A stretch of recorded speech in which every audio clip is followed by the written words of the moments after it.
So Whirlwind Meat is about to drop, and if you're jumping in for the first time, you need to know this game doesn't hold your hand. With its deep progression systems, layered combat, and open world freedom, it's easy to make mistakes early that can slow you down later. What's up guys, my name is Fervor, and today we're cutting through the noise with this ultimate beginner's guide, covering the most important things you need to know to get a strong start, avoid wasted time, and set yourself up for long-term success in Whirlwind's Meat. I'm going to be taking you through all the steps from early game mistakes to key vendors and everything in between, so you don't make the mistakes many players have.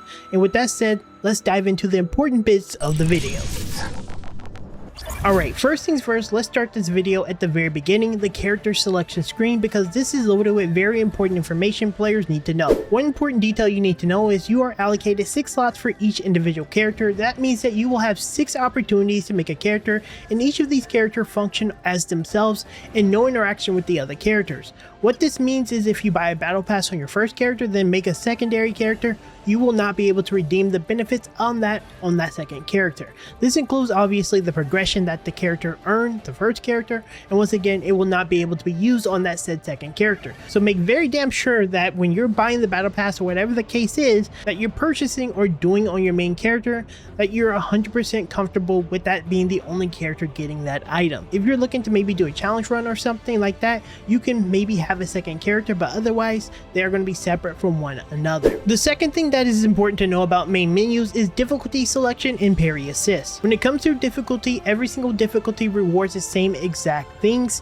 The only difference is in legend mode you will be given the ability to earn badges that you can show off thereafter as difficulty increases. This will make the boss's health higher and deal more damage, but combat wise it is exactly the same moves. This is functionally going to be a way to simply flex that you've been able to do legend mode if you're into that kind of stuff. The other modes available will be beginner as well as recommended, which is essentially easy and normal, and then there's a hardcore mode which is supposed to come out in the future.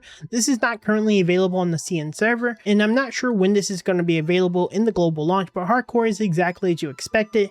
It's going to make it so that if you die once, even a singular time, your character is permanently deleted. Make sure if you're going legend mode or hardcore mode, you know exactly what you're getting yourself into, because I don't want you losing a character if you do decide to play hardcore mode. Next and finally, when it comes to the menu, let's talk about the parry assist. A parry assist is going to be a function for players who are maybe a little bit newer to the game or just a genre in general. You may not necessarily like games or play games like Neo or haven't tried them, and what this essentially does is it's going to give you a prompt on screen to let you essentially parry attacks, and it's going to slow things down and make it a little bit easier for you. Now down the bottom you will have a bar that signifies how much juice that you have left before you have to manually do it yourself, but in most circumstances of the game, especially early on, you will have assist parry that will be very beneficial for you to learn the ropes. This can be toggled on and off later on at any time, so don't feel bad if you put this on early. I just want to make sure that players who are a little bit new understand that this is available to them. Now let's jump a bit more into the nitty-gritty of the game. One important distinction to make is understanding the difference between single player and online play. Online play is centered around more of the MMO style, where single player is not. What this functionally means is that the game actually changes based on the mode you're in. You're not going to really do a lot of story progression stuff when you go into the online stuff, as it's going to be centered around the more group-based content. Comparatively, when you're doing the single player, you're going to get the story and the exploration focus.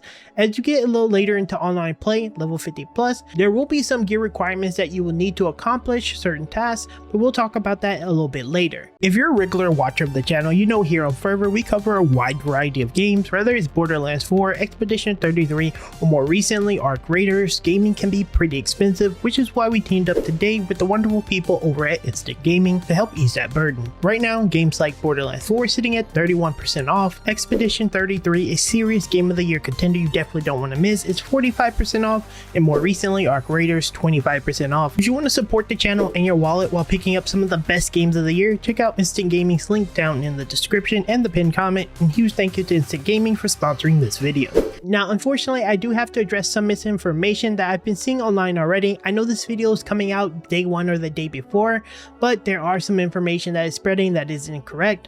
One of the most important things to understand is about weapons in the game. You will unlock certain weapons and stances contingent upon where you are in the world, and certain stances are locked behind certain locations. If you're not familiar with how the game works, you will always have a base weapon that you can use, and based on the weapon that you're using, there's like a class system that works under them. Now there are two weapons that functionally has a healing function, and this is the fan and the umbrella. The reason this is being brought up is because healing is extremely scarce in this game and it's not necessarily easy to heal, and the best way to get a good amount of healing is from using one of the two unique weapons.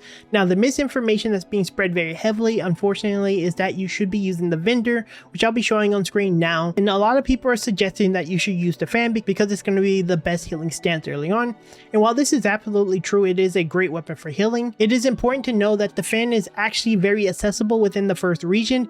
You can easily get this within the first 30 minutes of your playtime if you know exactly where to look. The umbrella specifically requires you to go to the second major zone in order to unlock it, so I would highly recommend when you're looking to unlock things, you would prioritize the umbrella over the fan. You're just going to spend an extra 15 to 25 minutes to go get the fan, as to where the umbrella, for example, will be at the second major zone. I want to make sure to correct this information because, again, I've literally seen 3 videos of people who seemingly already played the Chinese version already spreading the information that is incorrect, and I don't want to ruin your progress. Now, while we're on the subject of exploration, one thing that is super important to note is that this is more of a mindset thing for players, but this is an exploration focused game. If you're not someone who really likes exploration, you're probably not going to have as good of a time, and you're actually not going to get as many benefits from players who actually do, because exploration actually does give you an extreme amount of powerful things. One thing I would highly recommend that you'll be doing is exploring the world, and pay attention to this menu where you'll actually be able to see your exploration stats. The first vendor you're going to run into slightly after you do the bird challenge, you will see this vendor kind of sitting here. He will ask you for about 50 jade and show you essentially the progression of where you are currently in terms of your exploration. The reason you want to progress this and want to focus on it is because around the 3,000 as well as the 6,000 mark, you unlock some pretty crucial abilities. One being the sneak attack, in which is very integral to some of your future missions. If you're looking at the screen right now, you'll see that I'm currently doing a stealth mission without the ability, and unfortunately I was not able to complete it because I could not assassinate key targets, so this is important. And more importantly, you'll also get the flying move for traversal, which is extremely important for the game and probably one of the most important things you should try to get early on. I would say your first goal for the whole entire game, in my opinion, would be try to get your exploration to 6,000 so that you can unlock all these moves, among other things that are actually important here. But the key takeaway here is to make sure you're exploring and paying attention to the world.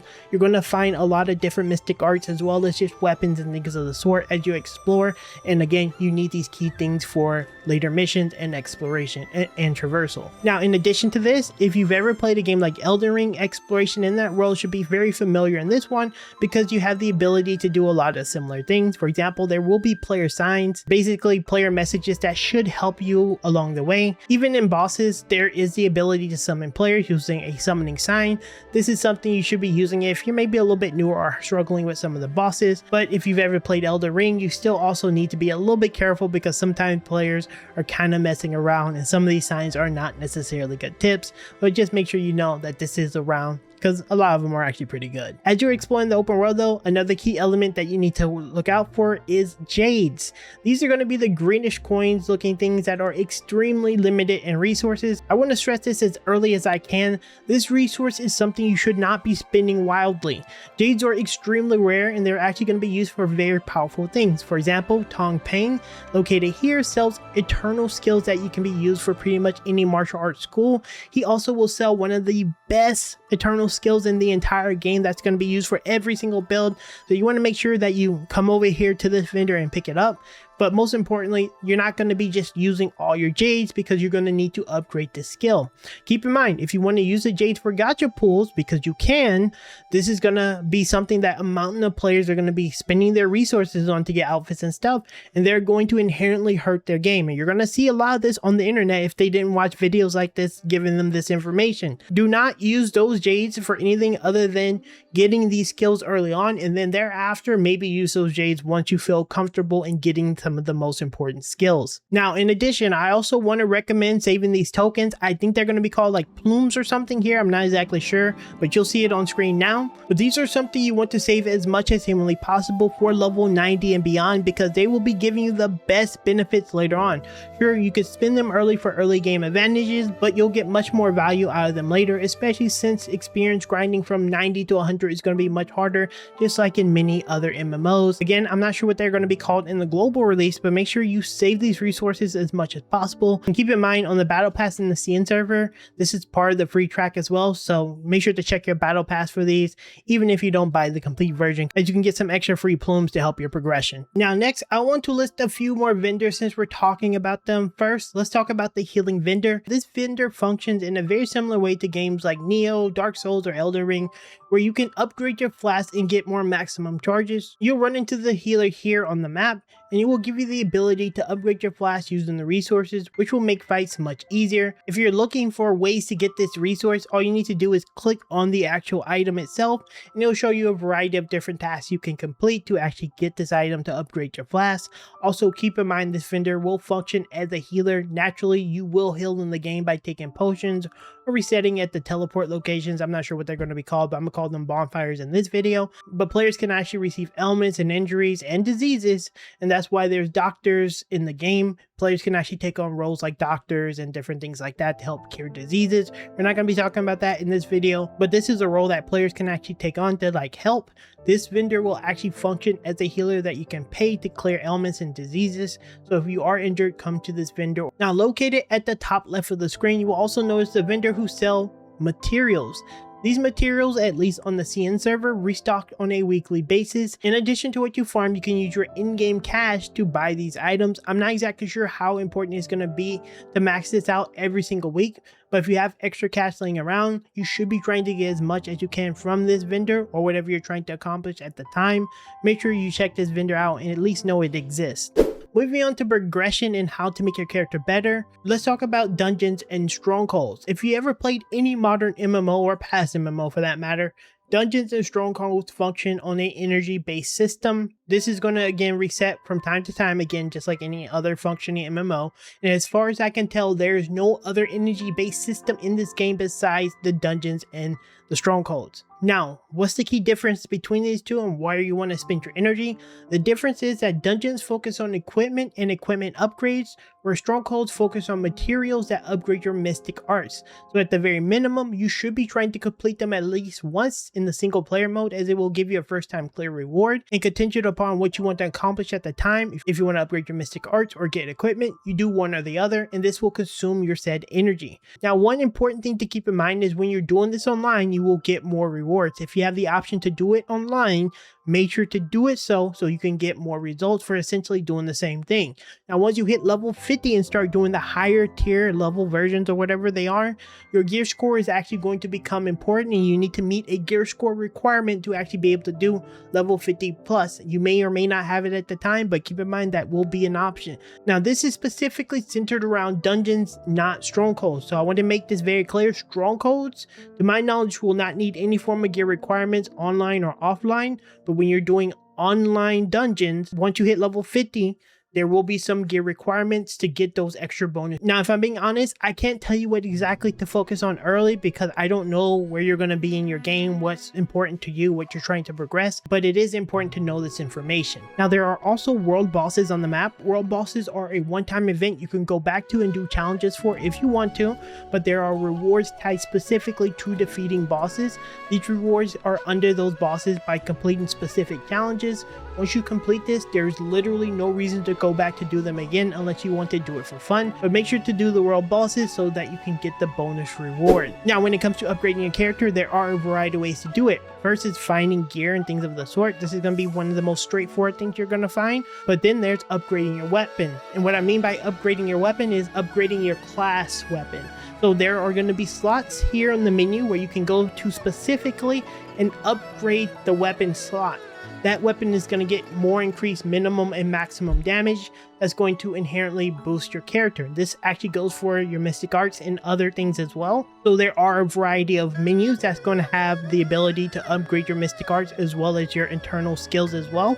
So just keep in mind that you need to upgrade those manually as well. And if you're having a hard time finding mystic arts, at the bottom right, you will see that there's a button here. I don't know what it's going to be called in the NA release or the global release, but essentially this is going to give you a clue to where to find every single one of these like mystic arts. It's not going to tell you directly, but it's going to give you a clue. So if you are looking for some of the mystic arts and you're not exactly sure where to find them, this is where you need to click it and it'll tell you a bit of a hint. I'm sure there's probably going to be a YouTuber who have a guide, so maybe wait a couple of days and they'll probably have a guide up if I'm being honest. Now, when it comes to upgrading your skills, early on, this is not going to be a big deal what you upgrade as long as you meet the minimum requirements to be able to complete content. But as you start to progress more into the online play, you're generally going to want to pick a role that you feel is going to suit your playstyle. Tank, healer, and DPS, just like any other MMO. I know this feels kind of weird and off, like you're gonna start as a single player then transition into like a holy trinity system, but there is dedicated roles, supports, and stuff like that that you're going to be having. Some people are going to be dedicated to healing, some are going to be dedicated to tanking, and some will be dedicated to DPSing. Now, this video is not going to be for that because obviously that's more advanced stuff. I did want you guys to know that you don't necessarily need to worry about your skills early on as much. Just try to get through the game, and then once you start transitioning into the late game and starting to get ready to do online MMO play, that's when you're going to start refining this a little bit more towards your skill set that you want to be or the role you want to play. So as you're progressing through the game, make sure you're kind of having in the back of your mind what you want to accomplish. You probably already played a lot of MMOs in the past, so you probably generally like playing these roles anyway, and you already have an idea of what you want to do. But yeah, just make sure you know that.